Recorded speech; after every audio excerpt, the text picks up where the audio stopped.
gravar neste computador. Recording in progress, diz o computador. Portanto, já está a ser gravado.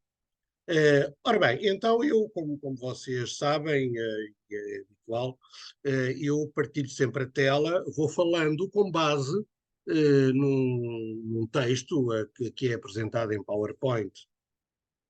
E, portanto, vou de novo abrir esse PowerPoint, partilhar a tela, e aqui está. Nós então estamos num diálogo, numa partilha de fé, digamos assim, que eu intitulei como nome de um curso, entre aspas, digamos assim, Meditações sobre Deus. O nosso programa eu já o mostrei ontem. Ontem falámos um pouco, eu partilhei um pouco essa fé num Deus criador e libertador, o grande dom de Deus à humanidade manifesta-se sobretudo na criação, mas também no acompanhamento libertador.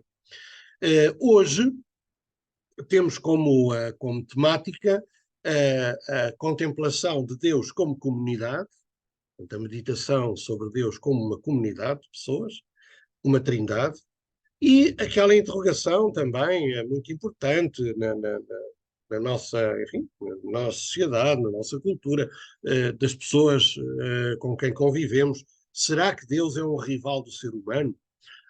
Será que essa trindade, o Deus comunhão em que nós acreditamos, é alguém que é rival do ser humano? Para afirmar a fé em Deus é necessário aniquilar, renegar o ser humano? Porque isso é uma crítica que a nossa cultura ocidental, a cultura moderna, tem feito muito à religião, e em particular à religião cristã. Portanto, esta é a nossa temática de hoje. Creio que o nosso encontro de hoje vai ser um pouco mais breve, até talvez bastante mais breve do que o de ontem. E aqui temos então um primeiro slide, um primeiro quadro para começar a partilha sobre este Deus comunidade em que acredito. Nós temos aqui diante de nós um vitral muito bonito, não é? Um vitral da Trindade, em que nos aparece ao cimo e no centro Yahvé, Abba, portanto é o Pai. Depois temos o Cordeiro, de um lado, que é o Filho de Deus, Jesus, o Cordeiro imolado na cruz, mas vitorioso com a ressurreição. E depois temos a pomba a simbolizar o Espírito Santo e que envia os seus dons, e aqui simbolizados em 7 línguas de fogo. Não é? É um vitral muito bonito e que nos introduz, digamos assim, nesta confissão de fé no Deus uno e trino em que nós acreditamos. Eu tenho aí duas citações da Bíblia apontadas, uma em Lucas capítulo 10, outra no capítulo 14 de São João, e vou passar a mostrá-las, porque são passagens, como há bastantes no Novo Testamento, há bastantes passagens que nos falam do Pai, do Filho e do Espírito Santo. Eu escolhi aqui duas, podia ter escolhido outras, escolhi aqui duas passagens, vou mostrá-las. Mas isso não significa que haja muita abundância de fórmulas trinitárias. Quer dizer, fórmulas em que nos apareça na mesma frase seguida o Pai, o Filho e o Espírito Santo, por exemplo, em nome do Pai, do Filho e do Espírito Santo, isso só é muito raro. Isso é muito raro. Só aparecem, enfim, duas ou três passagens. Uma delas também já mostrarei, que é nas palavras finais de Jesus ao enviar os seus discípulos em missão, e ao dizer para batizar. Passagens, lugares do Novo Testamento onde se fala muito do Pai, do Filho e do Espírito Santo, sim, isso Isso há muito, imensas passagens. E eu escolhi então aqui duas. A primeira, Lucas 10.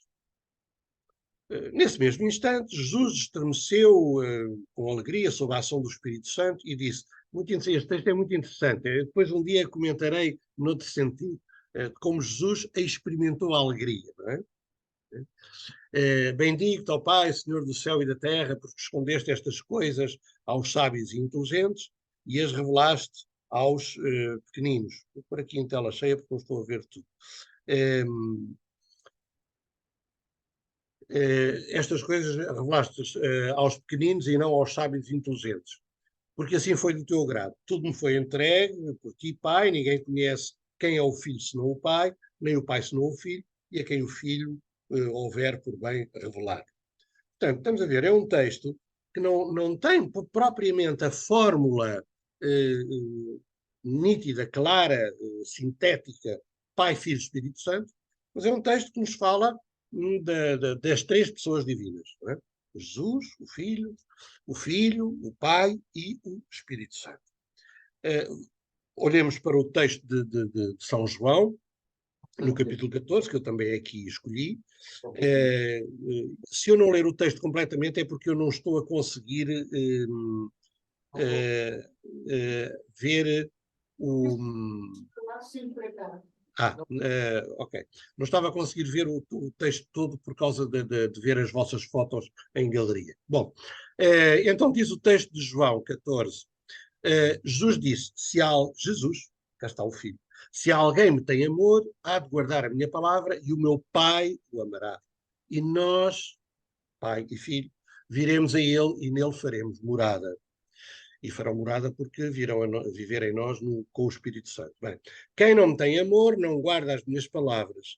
E a palavra que ouvis não é minha, mas é do Pai que me enviou. Fui-vos revelando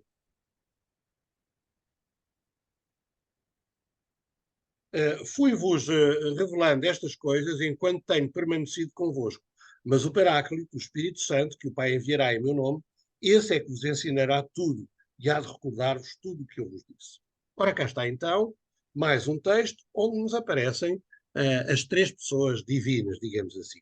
Nós, cristãos, nós professamos a fé e acreditamos num Deus que é Pai, que é Filho e que é Espírito Santo. E, volto a dizer, o Novo Testamento fala-nos muitas vezes dessa realidade, do Deus unitrino, embora as fórmulas trinitárias sejam realmente mais raras.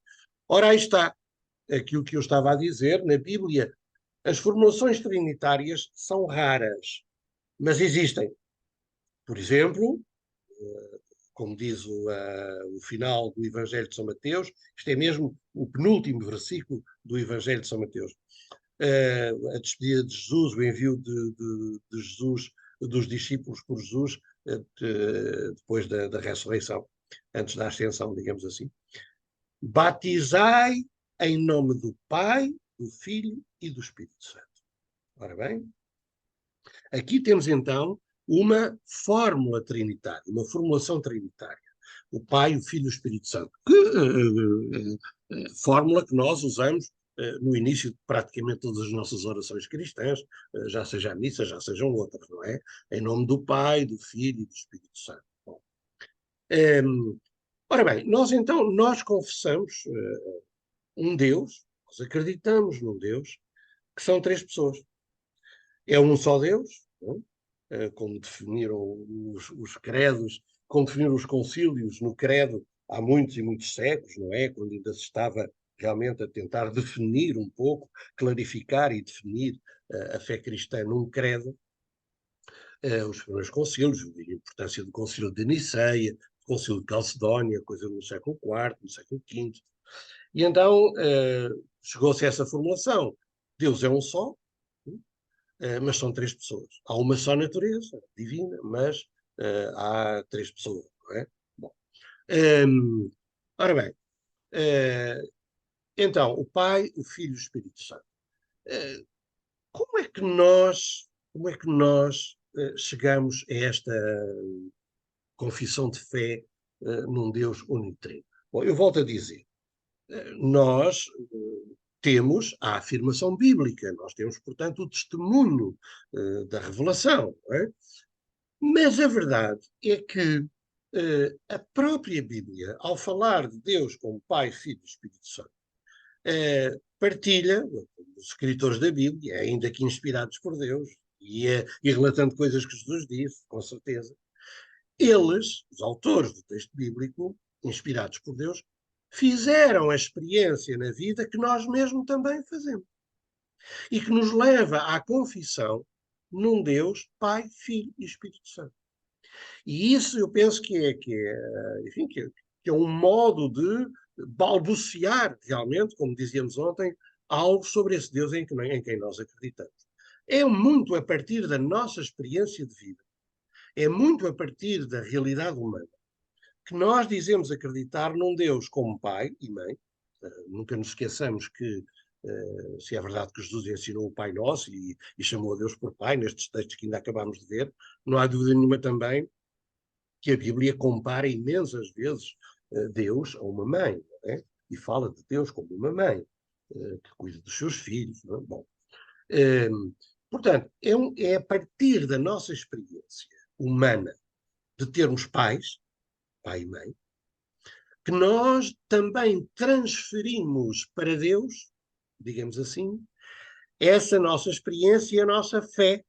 E então dizemos, assim como nós, na nossa experiência humana, fazemos a experiência do pai e da mãe, que nos dão a vida, que nos acompanham, que tratam de nós, que nos amam, que cuidam de nós em todos os momentos, que nos alimentam, que nos vestem, enfim, que nos amam.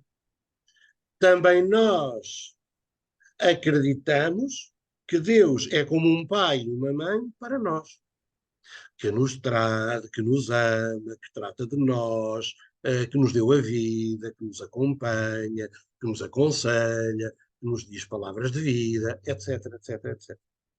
Portanto, a nossa confissão, a nossa crença de que Deus é um pai e uma mãe, são muito afirmações que fazemos a partir da nossa realidade humana, da nossa experiência humana da filiação e da paternidade. Ainda que, como dizíamos ontem, e São Tomás o lembrava, nós de Deus sabemos realmente muito pouco, quase nada, da natureza de Deus, e aquilo que mesmo que possamos dizer ou balbuciar sobre Deus é muito a partir de uma teologia negativa, daquilo que Deus não é. Ou seja, Deus não é como os nossos maus pais ou más mães. Nós acreditamos que Deus é um pai e uma mãe para connosco, mas não totalmente à nossa maneira, ou seja, é apenas um bom pai e uma boa mãe. Nesse aspecto é diferente da experiência de paternidade e filiação que fazemos na nossa vida.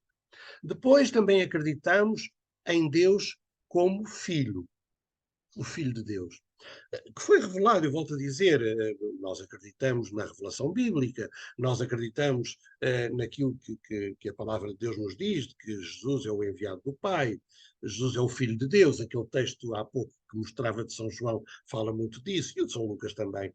Jesus, ele próprio, a chamar Pai a Deus, a dizer que Deus tinha enviado o Filho, isso então em São João aparece imensas vezes. Bom, ora, nós também somos filhos de Deus.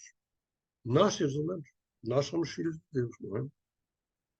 E é por isso que Jesus pediu e nos ensinou a rezar o Pai Nosso. Deus também é nosso Pai. Ora, sendo Deus nosso Pai e o Pai do Filho de Deus, que é Jesus, isso significa que nós acreditamos e fazemos a experiência de Deus como um irmão mais velho. Jesus é o nosso irmão mais velho. Jesus é o Filho de Deus, nós somos filhos de Deus. Jesus é o nosso irmão mais velho. E já sabemos a importância, a simbólica que tem tudo isso, não é? O irmão mais velho, em princípio, é aquele que dá a mão ao mais novo, que ensina o caminho ao mais novo, que leva o mais novo a não ter medo, que lhe ensina coisas sobre a vida. Bom, há toda aí uma simbólica para nos lembrar que Deus é, como um irmão mais velho, é um companheiro de vida. Deus é um amigo, um companheiro de vida. É isso que significa também um irmão mais velho, não é? Jesus, filho de Deus, nós, seus irmãos, também filhos de Deus. Depois também acreditamos que nós somos habitados por uma força de vida, uma força vital, que chamamos o Espírito. É um Espírito divino, é um Espírito de bondade, é um Espírito de amor, é o Espírito de Deus, é o Espírito Santo. É o Espírito Santo. Nós somos habitados por essa força, não é? Por essa força de vida. Portanto, temos um Deus Pai que nos deu a vida, temos um Deus irmão e companheiro que nos ensina como viver e nos dá a mão para bem vivermos, e temos, além disso, uma força dentro de nós para podermos viver com sentido, para vivermos felizes, para vivermos na alegria e na bondade. E daí podermos falar de imensos, inumeráveis frutos, dons do Espírito Santo.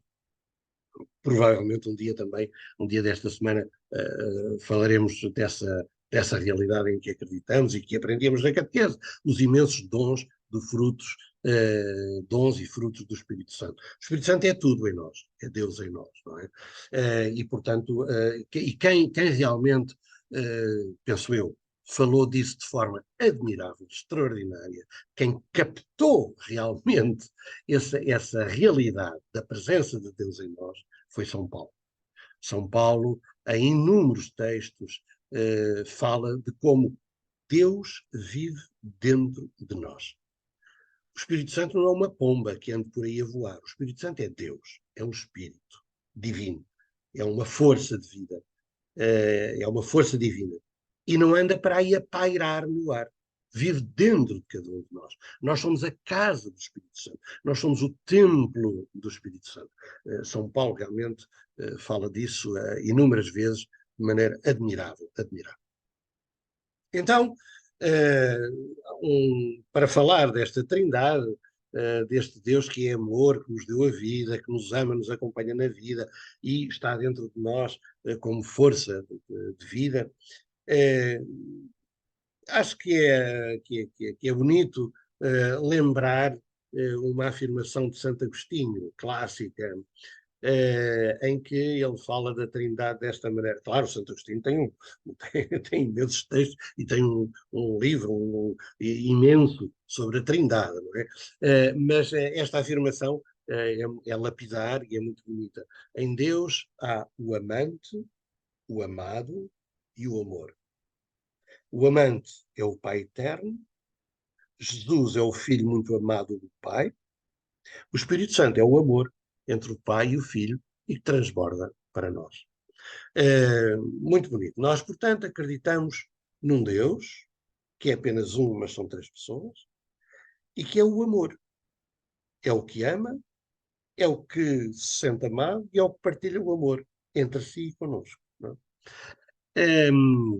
Eu penso que a partir daqui, para além de imensas reflexões e cursos que se podem dar só sobre isto, por exemplo, no curso de Teologia das universidades católicas ou dos seminários, há sempre uma cadeira, um cadeirão que se chama Mistério de Deus, ou então, pode ter um outro nome, classicamente um outro nome, Deus Uno e Trino. É só isso, é um curso, não é? E, portanto, nós podemos fazer imensíssimas reflexões.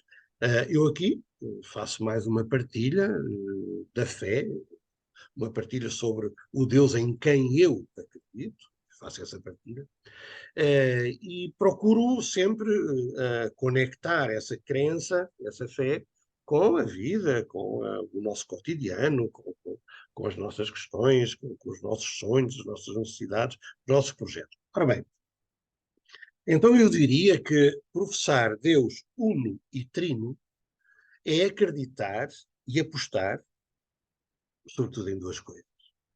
Primeiro, numa vida de comunidade de família, porque Deus é uma comunidade de família, não é? Deus é uma comunhão de três, é uma comunidade. Então, acreditar num Deus assim, nós cristãos, significa apostarmos numa vida de comunidade de família. Essa é que é a vida divina. E, portanto, não apostarmos numa vida solitária ou egoísta. O cristão, como diz São João, e muito claramente numa das suas cartas, o cristão não é cristão sozinho. O cristão só é cristão em comunhão. Em comunhão. Só se é cristão em comunhão com os outros e com Deus. Não é? Bom, e, portanto, se Deus é uma comunidade, é um modelo para a vida de todos os seres humanos, para todos nós também viverem em comunidade. Por outro lado, nós dizemos que acreditamos, nós confessamos a fé num Deus que é uno, é um só, mas, portanto, na diversidade de pessoas. Pai, o Filho e o Espírito Santo. Deus uno e trino. Ora, essa unidade na diversidade eh, faz-nos também pensar na nossa vida e em todas, em todos, até projetos de vida e realidades eclesiais, sociais, em que haveríamos de viver não na fusão, sim, não no aniquilamento, na destruição uns dos outros, ou na identidade de alguns, mas sim no respeito da diversidade de todos. Buscar a união, buscar a comunhão, mas na diversidade. Portanto, no reconhecimento do irrepetível e singular que é cada um. Reparem que isto tem muito a ver, com certeza, para a nossa vida numa comunidade religiosa, numa família, na própria igreja. Nós hoje, felizmente, desde há muito tempo, que temos um movimento ecuménico, não é? E há muitas maneiras de entender o ecumenismo. Portanto, a unidade dos cristãos que estão tão divididos em tantas igrejas. Mas a verdadeira noção de comunismo é a unidade na diversidade e pela diversidade. Não é, não é contra a diversidade, não é um monolitismo, não é nós, por exemplo, católicos, querer que os outros venham até nós porque nós é que temos razão. Não é? Bom, portanto, a fé num Deus comunhão, num Deus que é um só, mas é uma comunidade de três pessoas, é, portanto, uma inspiração para que nós vivamos a todos os níveis também na busca da comunhão, da unidade, mas na diversidade. E por isso eu deixo estas duas perguntas com resposta muito óbvia, não é?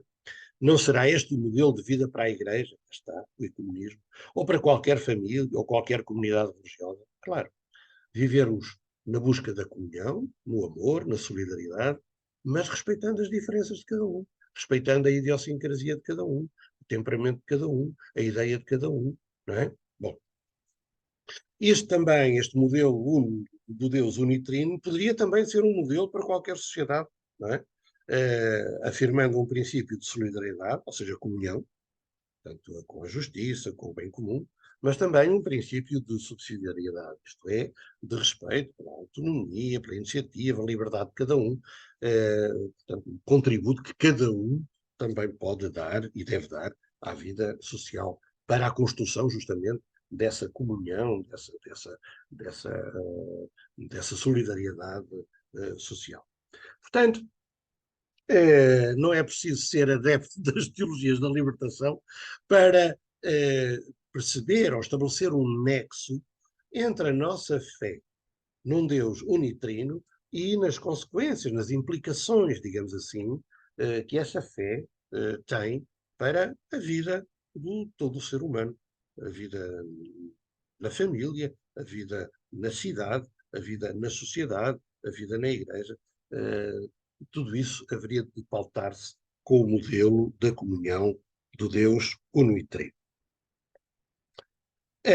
Terminaria assim a primeira parte, digamos assim, desta meditação sobre o Deus comunidade, e agora avançaria, interromper partilhamento, voltamos a ver-nos, e pronto, também é bom a gente dar assim uma espécie de folga, descanso para nos vermos as caras uns dos outros.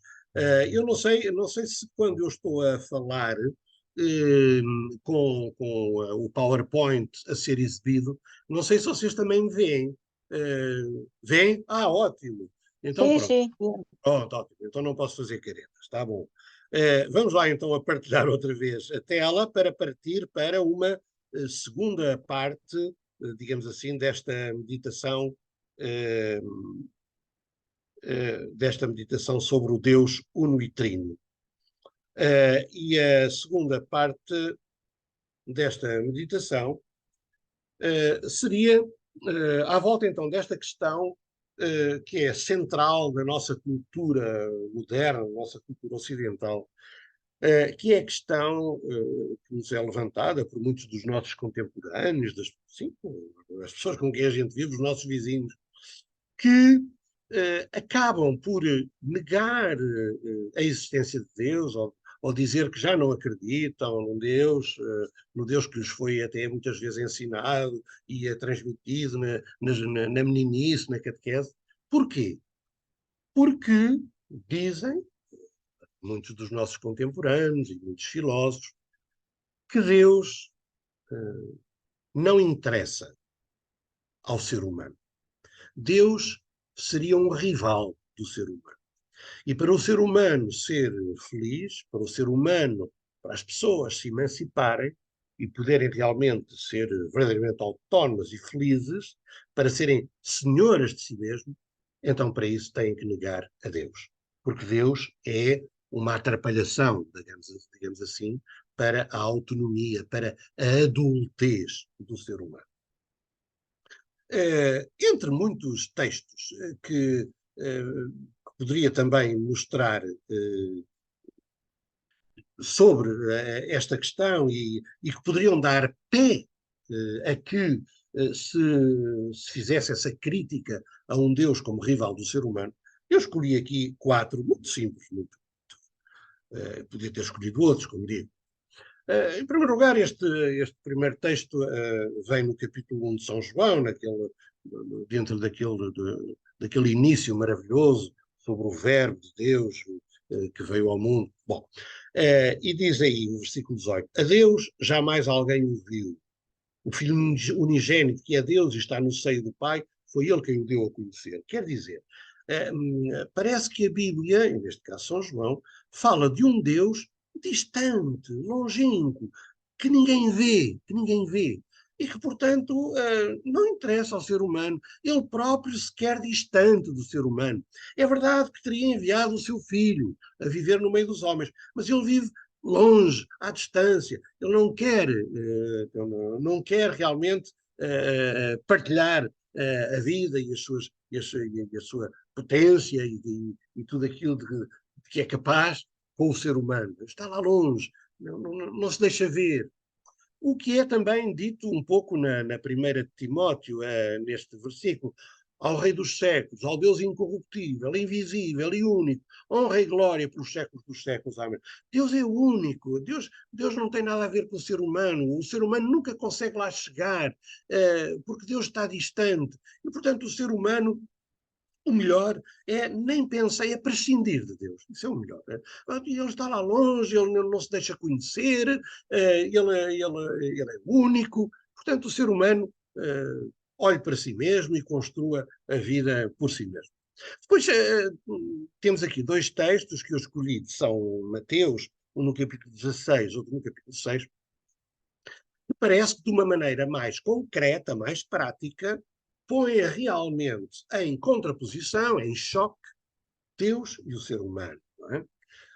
Vejamos esse primeiro texto do capítulo 16 de Mateus. Jesus disse então aos discípulos: Se alguém quiser vir comigo, renuncie a si mesmo, tome a sua cruz e siga. Quem quiser salvar a sua vida, vai perdê-la. Mas quem perder a sua vida por minha causa, há de encontrá-la. Que aproveita ao homem ganhar o mundo inteiro se perder a sua vida? Ou que poderá dar o homem em troca da sua vida? Ora, este texto, estamos mesmo a ver, é lindíssimo e eu creio que pode e deve ser muito bem entendido, mas pode dar aso a que pessoas digam assim: bom, para salvarmos a vida, para fazer a vontade de Deus, temos que nos renunciar a nós próprios. Temos que pegar na cruz. Sem isso, não seremos salvos. Ora, afinal, o que Deus quer é que a gente pegue na cruz, que a gente não pense em nós mesmos, que a gente não busque a nossa felicidade, que a gente perca a vida, que a gente perca a vida. Claro, nós sabemos que a interpretação do texto pode e deve ser outra, mas isto pode dar aso realmente, numa primeira leitura, a essa desconfiança de um Deus que quer que nós percamos a vida.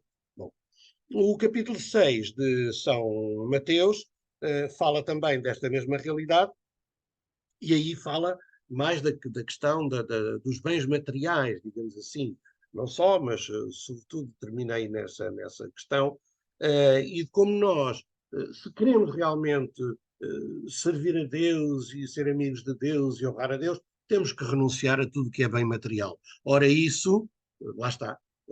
Certas pessoas vão tirar a conclusão imediata. Bom, lá está, das duas uma. Ou somos amigos de Deus, ou vamos procurar desfrutar dos bens materiais. Parece que as duas coisas não são possíveis. Então, como nós queremos desfrutar dos bens materiais, o melhor é matar a Deus. O melhor é não acreditar em Deus ou dizer que Deus não existe ou que Deus, afinal, não é bom e, portanto, não nos interessa. Diz esse texto de Mateus 6, não acumuleis tesouros na terra, onde a traça e a ferrugem os corroem, e os ladrões arrombam os muros a fim de os roubar. Acumulai tesouros no céu, onde a traça e a ferrugem não corroem, e onde os ladrões não arrombam nem furtam. Pois onde estiver o teu tesouro, aí estará também o teu coração. A lâmpada do corpo são os olhos. Se os teus olhos estiverem sãos, todo o corpo andará iluminado. Se, porém, os teus olhos estiverem doentes, todo o teu corpo andará nas trevas. Portanto, se a luz que há em ti são trevas, quão grandes serão essas trevas? Ninguém pode servir a dois senhores, ou não gostará de um deles e estimará o outro, ou se dedicará a um e desprezará o outro. Não podeis servir a Deus e ao dinheiro. Cá está. Esta aparente incompatibilidade entre Deus e o homem. Será Deus, então, o rival do ser humano? Tudo isto levou, com más interpretações de um lado e do outro, levou a que a Igreja também rompesse com o mundo. Não foi só o mundo a romper com a Igreja, foi a Igreja a romper com o mundo. Uma coisa é Deus, outra coisa o ser humano.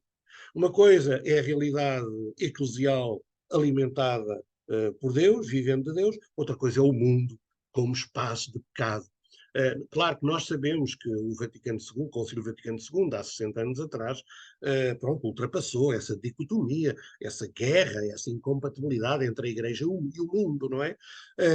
Mas essas ideias, muitas vezes ainda no inconsciente das pessoas, mantêm-se.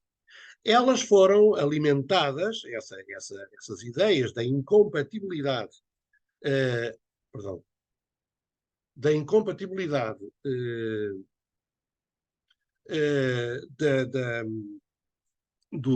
de Deus com o ser humano, com o sonho do ser humano, não é? E, portanto, da necessária luta da Igreja com o mundo. Nós poderíamos sintetizar, talvez, essas resistências à ideia e realidade de Deus por parte dos nossos contemporâneos, por parte da nossa cultura moderna, digamos assim, grosso modo, não é? Podíamos sintetizar essas resistências, essa crença de que Deus é rival do ser humano e é preciso acabar com Deus para o ser humano ser feliz, podíamos, talvez, agrupá-las aqui em 5 ou 6 afirmações, ideias. Uma primeira seria esta, e tem a ver com aquilo que falávamos ontem. Deus já não é necessário para a explicação das coisas, porque a ciência explica tudo. As ciências explicam tudo. Portanto, Deus não é necessário. Sabemos como isto é uma mentalidade que está muito disseminada nos nossos vizinhos, nas pessoas que convivem connosco, nas pessoas que vão connosco nos autocarros, no metro, ou que estão connosco enfim, na rua, em qualquer lugar, nos trabalhos. Esta ideia de que bom, Deus não interessa muito, porque a ciência é que explica as coisas. Nós ontem já refletimos bastante, creio eu, o suficiente, pelo menos, sobre esta matéria, portanto, adianto-me. Uma outra ideia que leva os nossos contemporâneos a querer abandonar Deus é esta. Deus quer o homem subjugado, infantil. e não livre, autónomo, adulto. Todos nós nos lembramos, enfim, da denúncia, não é? De Freud acerca da religião, não é? Mas as ideias de Freud depois passaram, disseminaram-se, um, democratizaram-se, digamos assim, muitíssimo. E hoje a maior parte das pessoas que pensa desta maneira, que aqui está, que Deus não interessa porque quer é o ser humano infantil, subjugado, não livre, autónomo, a maior parte das pessoas que pensa isto, que sente isto, sabe quem foi o Freud, mas quer dizer, as ideias disseminaram-se e hoje andam por aí espalhadas. Quer dizer, é muito fácil acreditar nisto. Deus, Deus não, no fundo, não concorre para a felicidade do ser humano. Deus é um pai tirano. Deus não deixa o ser humano ser independente, livre, escolher a sua vida como quer, construir o mundo à sua maneira, ser adulto. Não, Deus quer sempre mandar, dar as suas leis, dizer o que é permitido, o que é que não é permitido. Não é? Bom, isso leva muitas pessoas, muitas mesmo, milhões e milhões, a também fazerem a recusa de Deus. Depois há uma outra ideia também bastante disseminada, que é esta. O Deus das religiões, e em particular o Deus do cristianismo, pede resignação e não o compromisso transformador. Muita gente tem esta ideia. Isso é a religião. Pedem que as pessoas não se revoltem, que as pessoas não trabalhem por um mundo novo. Deus não quer cá revoluções, nem lutas, nem progresso social. Deus quer é que as pessoas aguentem, Deus quer é que as pessoas tenham paciência, que as pessoas se resignem, que assim é que vão ser santas, que assim é que vão ganhar o céu. Bom, todos nós sabemos como estas ideias pululam por aí, estão disseminadas por aí. Eu volto a dizer, eu agora num slide a seguir, com que terminarei a reflexão de hoje, a minha partilha, eu vou dizer que tudo isto me parece que são resultados de mal-entendidos, mas que estas mentalidades existem, estas afirmações existem, isso sim, isso acho que é inegável. Depois há pessoas que dizem assim, bom, as religiões, e o cristianismo não foge a isso, pedem fanatismo, não aceitam a liberdade e o pluralismo. A religião, toda a religião leva sempre ao fanatismo. Vejamos o que a religião judaica acaba por fazer, guerras aqui e acolá. Vejamos o que os cristãos também fazem, também há massacres provocados por cristãos. Vejam o que fazem os muçulmanos, fanáticos, Deus é grande e manda-nos matar, e a gente até se pode explodir no meio do outro. Portanto, há muito disseminada esta ideia de que as religiões levam ao fanatismo e, portanto, são incompatíveis com essa vida que o ser humano, com esse sonho que o ser humano desejaria para si mesmo, para as sociedades, de haver liberdade, de haver pluralismo, das pessoas poderem viver em paz, na convivência, entenderem. Bom, e, portanto, o melhor é acabar com a religião, já que a religião leva ao fanatismo. Depois também está muito disseminada essa ideia de que Deus obriga ao sacrifício e sofrimento e, portanto, não permite a alegria e o prazer. Há um dia em que eu vou, um dia desta semana, em que eu vou abordar mais esta questão da alegria, do prazer, que me parece que não é nada incompatível com o cristianismo, mas todos nós sabemos como isto também é uma ideia muito disseminada. Quem teorizou muito bem esta resistência, digamos assim, foi o Nietzsche, não é? Nietzsche dizia Deus, particularmente no cristianismo, o Deus dos cristãos, é um Deus que não permite a alegria ao ser humano, é um Deus que pede sacrifícios, pede sofrimentos, e portanto é preciso matar a Deus. Em nome do bem do ser humano, é preciso matar Deus. Não é? Em nome do homem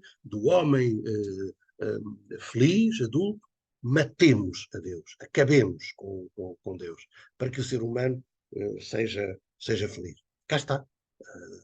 a tal pergunta que está na origem desta nossa conversa, desta nossa partilha, desta nossa meditação. Será que Deus é mesmo um rival do ser humano? Será que para, para defender o homem é preciso recusar Deus? Bem, e finalmente uma última resistência que eu aqui lembrei, esta meia dúzia delas, é uma ideia também muito disseminada e que nós ouvimos com muita frequência. E mesmo que as pessoas não o expressem verbalmente, muita gente pensa isto e sente, e às vezes chega a dizê-lo. Às vezes chega a dizê-lo. Deus, bom, Deus ou não existe ou não é bom. Porque há tanto mal na criação, há tanto desastre, há tanta guerra, há tanto sofrimento de inocentes, há tantas mortes estúpidas, há tanta guerra, há tanta injustiça, há tanto sofrimento, há tanta fome. Diante de tanta maldade, como é que isto é possível? Se Deus existisse, não permitiria isto. Ou então, Deus existe, mas então é mau, não é bom, porque permite estas coisas. Então não quero nada com Deus. Bom, portanto, de diferentes maneiras, a partir de diferentes perspectivas e ângulos de abordagem desta questão, há grandes resistências hoje na nossa sociedade, nos nossos vizinhos, à ideia, à realidade de Deus. Eu volto a dizer, parece-me que tudo isto são mal entendidos. Mas, claro, temos que aceitar que as pessoas sejam livres de pensar isto mesmo. Temos que aceitar que, se calhar, nós, cristãos, nós religiosos e concretamente cristãos, demos aso a que muitas pessoas pensassem e sentissem estas coisas, porque provavelmente nós também deformamos um pouco o que é o lindíssimo ADN do Evangelho, da nossa religião cristã. Portanto, nós temos que aceitar que vivemos num mundo com estas dificuldades acerca de Deus.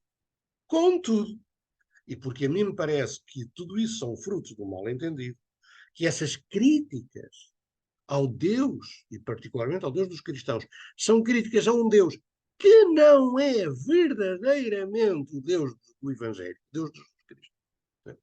E por isso é que são mal-entendidos. Então, eu penso que nós podemos dar para nós próprios, e se alguém de boa vontade também nos quiser escutar, podemos dar alguma resposta, embora sem provar nada. Nós não temos provas nenhumas de que Deus é mais assim, não é tanto assado, mas nós também, vamos lá ver, é como eu costumo dizer muitas vezes, nós não queremos provar nada a ninguém. Nós apenas, eu até digo isto muitas vezes ao falar convosco, também eu não quero provar nada, nem a vocês, nem a ninguém. Nós partilhamos aquilo que sentimos, aquilo em que acreditamos. Se isso fizer sentido para outros, pois muito bem. Se não fizer, paciência. Mas uma coisa me parece que é certa, quer dizer, todas essas resistências, dúvidas que há por parte da nossa sociedade, da nossa cultura, face ao Deus de Jesus, merecem uma resposta porque são um mal-entendido. E é uma pena realmente termos chegado aí, não é? Ter que acabar com Deus para elevar, para defender o ser humano. Ora bem, e porquê é que eu digo isto?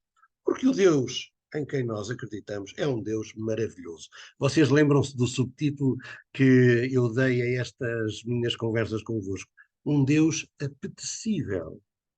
O nosso Deus, o Deus de Jesus, o Deus dos cristãos, realmente é um Deus maravilhoso, é um Deus apetecível. E se as pessoas realmente soubessem bem, conhecessem bem quem é este Deus, e se nós cristãos fôssemos pessoas que testemunhássemos bem desse Deus maravilhoso, eu acho que grande parte dos mal-entendidos estariam ultrapassados. Então, quem é esse Deus maravilhoso em quem nós acreditamos? E que não é esse Deus que é denunciado por quem o rejeita na nossa cultura moderna. Bom, o Deus em quem acreditamos é um Deus que quer a vida. Não quer a morte, não quer as guerras. Quer é a vida e a vida em abundância. Jesus disse isso, está no capítulo 10 de São João, 10, versículo 10. Eu vim para que tenhais a vida e a vida em abundância. O que Deus quer é a vida. Quando nesses, enfim, nessas lendas narrativas dos inícios da humanidade que nos aparecem no princípio da Bíblia, no livro do Gênesis, quando nós olhamos para logo os descendentes de Adão e Eva, Caim e Abel irmãos, e Caim que mata o seu irmão Abel, a pergunta de Deus é: Caim, o que é que fizeste do teu irmão? O sangue do teu irmão debaixo da terra clama por justiça. Deus não quer a morte, Deus não quer que nos andemos, que os seres humanos se andem a matar, Deus quer é a vida. A história de Abraão e Isaac é uma coisa lindíssima, não é? Quando Abraão, depois de velho, tem um filho, e Deus diz-lhe: bom, sacrifica o teu filho. E Abraão, cheio de fé, dispõe-se, embora sofrendo, dispõe-se a sacrificar o filho. E quando chegam ao cimo do monte e está quase para o imolar, aparece a voz de Deus, com a verdade de Deus: não mates, não mates. Deus não quer a morte. Deus quer é a vida, não é? E poderíamos citar páginas e páginas da Bíblia, da Revelação, a falarmos disso. Até falarmos depois, finalmente, da ressurreição de Jesus. Os homens mataram Jesus, os homens quiseram a morte, quiseram dar a morte a alguém, e alguém até que era maravilhoso, era o Filho de Deus, e Deus, quer é a vida, ressuscitou. Bom, depois, o Deus em quem acreditamos quer o plural, não o totalitário. Mas há um texto lindíssimo também. Claro, tudo isto são símbolos, não é? São lendas, são textos paradigmáticos, esses que aparecem nos primeiros 11 capítulos da Bíblia, do Gênesis, não é? O texto da Torre de Babel. A Torre de Babel fala-nos de um projeto megalómano e totalitário dos homens se unirem todos numa uniformidade ditatorial para, unindo-se todos, conseguirem chegar a Deus. Construírem uma torre que fosse até ao alto dos céus e chegasse até Deus, e o ser humano, então, substituísse a Deus. E diz que Deus arruinou esse projeto do ser humano, esse projeto totalitário, esse projeto de uniformidade, confundindo as línguas das pessoas. Muitas vezes há uma interpretação errada deste texto, e dizer, então a confusão das línguas. Não, mas é que a confusão, o sujeito que provocou a confusão foi Deus. Deus é que não quer a uniformidade. Deus é que não quer a ditadura. Deus quer a pluralidade e a liberdade. Depois também acreditamos num Deus que quer é a justiça e a paz. Se nós formos ler os livros dos profetas, bem, não é só os livros dos profetas, ainda ontem falávamos dos textos do Êxodo, que nos falam da libertação do Egito e de Isaías no cativeiro, a libertação do cativeiro da Babilónia. Bom, mas se nós lermos o conjunto dos oráculos dos profetas, nós vemos que há uma permanente defesa da justiça e da paz. Esse é o Deus dos cristãos, o Deus da Bíblia, o Deus da religião cristã, o Deus que quer a justiça e a paz. Portanto, estão a ver todas aquelas críticas, todas aquelas resistências que há na nossa cultura ao Deus de Jesus, ao Deus dos cristãos, no fundo não teriam razão de ser. Não têm, porque o Deus dos cristãos não é esse que as pessoas denunciam. O Deus dos cristãos é outro, é maravilhoso, é apetecível. O Deus dos cristãos é o cumular justamente desses desejos de felicidade daqueles que criticam a Deus, não é? É realmente o cúmulo da sua, o clímax, não é? Do seu sonho, digamos assim. Depois também acreditamos num Deus que quer e apela ao compromisso transformador. Deus não quer a manutenção do status quo, das guerras, das injustiças, das pobrezas, da fome. O Deus dos cristãos não quer nada disso. A ressurreição de Jesus mostra que se a morte, como o último inimigo do homem, foi vencida, todas as pequenas mortes, entre aspas, da vida, do mundo, podem ser vencidas. Há que lutar em nome da vida contra todas as mortes. A guerra é uma morte, a fome é uma morte, a injustiça é uma morte. Não é?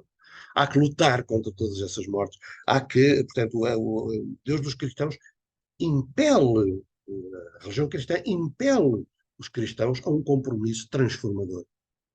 Depois temos também um Deus, acreditamos num Deus, esse em quem acreditamos, que é um amigo, que caminha connosco, que nos orienta, que encoraja, que nos ajuda. Não é nosso rival, não tem ciúmes do nosso êxito. Uh, Deus fica feliz com a felicidade do ser humano. Deus está na origem das descobertas, dos esforços do ser humano para conseguir chegar à Lua, ou para conseguir chegar a Marte, ou para conseguir descobrir as vacinas contra o Covid, ou para conseguir resolver os problemas, ou para. Deus fica feliz, não é? Estando connosco a tentar resolver os problemas do mundo. Ele está connosco para tentar realmente salvaguardar a criação. Olha, um bom exemplo disso também é esta presença que o Papa Francisco vai ter agora na COP28, não é? Nessa reunião de defesa do clima. É um sinal de que Deus está com os seres humanos, não é? Na figura do Papa, não é? É o símbolo, não é?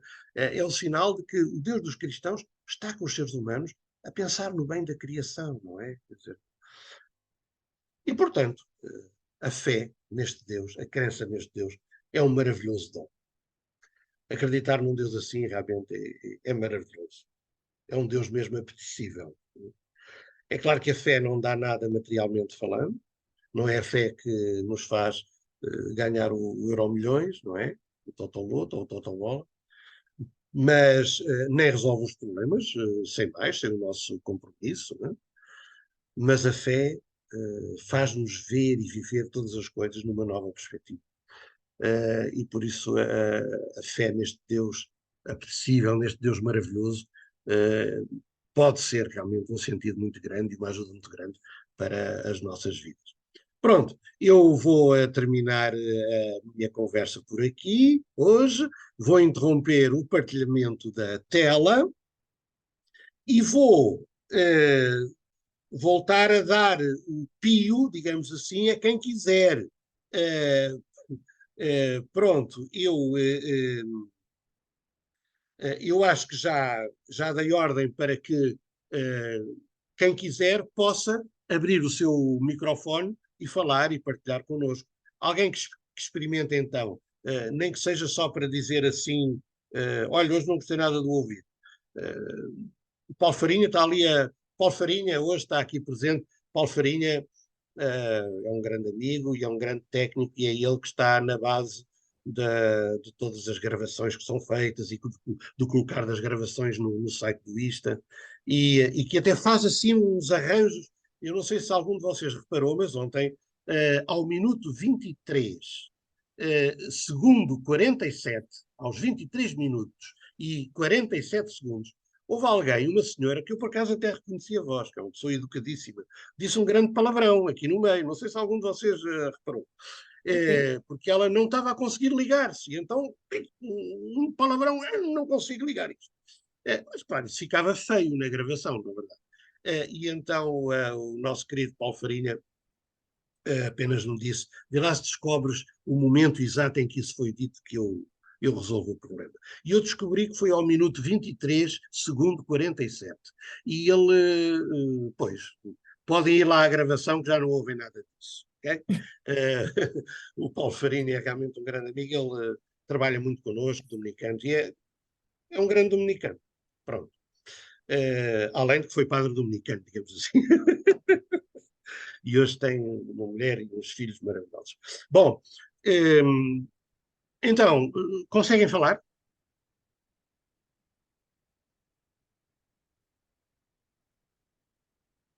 Alguém que ative o seu microfone e que diga alguma coisa. Olá, Freja Nunes. Quem fala? Obrigada, Maria Olímpia, obrigada, muito bem. obrigada por estas intervenções. Eu tenho chegado sempre um pouco tarde, porque isto coincide muitas vezes com horas em que estou com as netas a ajudar Muito nos bem, trabalhos, mas muito pronto, bem. sempre que eu puder estar à hora, eu estarei. Muito Muito bem. obrigada, Freire. Obrigado. Isso faz-me lembrar que, já vou dar a palavra a mais pessoas, faz-me lembrar que Deus não é só pai e mãe, Deus também é avô e avó. Isso sem dúvida, sem dúvida. Isso. Muito obrigada, Frezé Nunes. Nós Grande, eu estou a aqui, reconhecer a voz da irmã Teresa. não Estou a vê-la, mas... sim, sim, sim. e está aqui toda a comunidade a ouvi-lo. Muito Estamos a bem. gostar muito daquilo que nos está a dizer. Muito obrigada. Bem, já estamos. Frei Nunes, E agora? Helder, Helder! Vamos a isso. é comum dizer-se que Portugal não é um país avançado, que está atrasado, porque é muito religioso. Pois. Sim, sim. Isso é fruto, sim, lá está, é uma das tais, isso corresponde, penso eu, e é aí que quero chegar, penso eu, corresponde a umas tais resistências, quanto mais, em relação à religião cristã. Parece que quanto mais religião, mais atraso, não é? Quer dizer, nesse aspecto até haveria aí uma diferença depois entre o catolicismo e o protestantismo, porque dizem que a Europa do Norte, mais protestante, sempre permitiu mais desenvolvimento, não é? Até por causa de algumas noções diferentes da religião cristã entre protestante e católico. Bom, mas isso que está a dizer faz realmente parte dessa resistência, não é? A igreja é atraso, a religião é atraso, mas realmente não é. E se nós, isso até faz-me dizer o seguinte, tem um pouco a ver com o que ontem falávamos. Se nós formos justos, se nós formos imparciais, claro que eu já posso ser acusado de não ser imparcial, porque estou a puxar a brasa à minha sardinha e estou a defender a minha idade. Mas quando nós ontem falávamos, por exemplo, de que a Igreja é contra as ciências, de que a Igreja é contra o avanço, nós, lá está, isso são mal entendidos e são afirmações às vezes gratuitas, muitas vezes gratuitas, e que não correspondem à realidade. A grande parte, a esmagadora dos grandes cientistas, a começar por um Einstein, por exemplo, são crentes, são religiosos. Quanto mais ciência descobrem, quanto mais mistério descobrem, mais mistério dizem que há por descobrir. E abrem-se à religião. Eu ainda a semana passada enviei por acaso um mail muito engraçado, um PowerPoint, a um de vocês que costuma estar aqui nas nossas conversas, a mostrar as afirmações de cerca de 40 cientistas, dos grandes cientistas, não é? E que falam realmente de como são crentes. Mas a questão não é só das ciências. A gente olha para a história. Vamos lá ver uma coisa. Quem é que está na origem, digamos assim, dos progressos do tratamento da saúde, da medicina? Quem é que inventou, de modo empírico, claro, mas quem é que inventou as primeiras mesinhas? Quem é que inventou, quem é que tratou de descobrir o potencial das plantas, disto, daquilo, para curar enfermidades? Foram os monges, quer dizer, a gente hoje visita antigos conventos ou mosteiros, não é? Todos têm lá aqueles potes lindíssimos onde tinham as suas mesinhas, não é? Portanto, não se pode acusar o cristianismo, digamos assim, de ser retrógrado, de não querer o avanço das coisas. Eu ontem dava um exemplo. A maior parte das pessoas não sabe isso. Quem inventou a teoria do Big Bang para a criação do universo foi um padre católico. Foi o padre Jorge Lemaitre, em 1929.